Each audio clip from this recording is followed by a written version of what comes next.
The last page. Zara had always been the type to give everything to her dreams. As a child, she dreamt of becoming a doctor. Inspired by her mother, a nurse who always put others first, Zara excelled in school, driven by the belief that hard work would get her where she wanted to go. But after 3 years of medical school, it felt like the dream was slipping away. Late one night, Zara sat at her desk, staring at the textbooks before her. It was 2:15 a.m. Her body ached, her mind felt heavy, and she couldn't focus. The information in front of her was nothing more than a blur. Every sentence, every page, felt like a distant memory. The passion that had once fueled her studies was gone, replaced by exhaustion and self-doubt. She had been pushing herself too hard for too long. The sleepless nights, the pressure, the endless cycle of exams and assignments, it had drained her. Zara thought back to when she first started, excited and hopeful. Now, all she could feel was an overwhelming sense of being trapped. The dream she had worked so hard for now seemed like a distant illusion. "Maybe I'm just not cut out for this," she whispered, her voice cracking. The words hung in the air, a cruel reminder of her self-doubt. Zara had always been determined, but now she felt like she was running on empty. She closed the textbook in front of her, unable to keep going.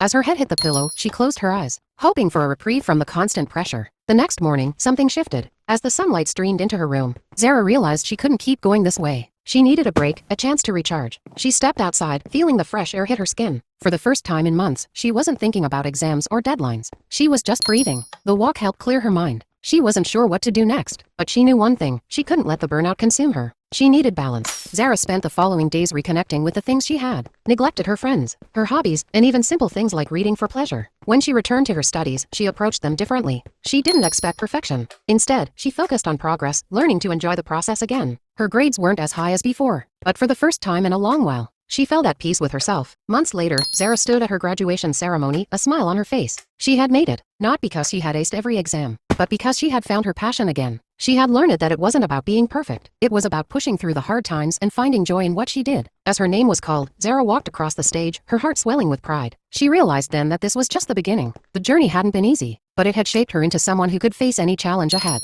Zara's last page had been written, but the story was far from over.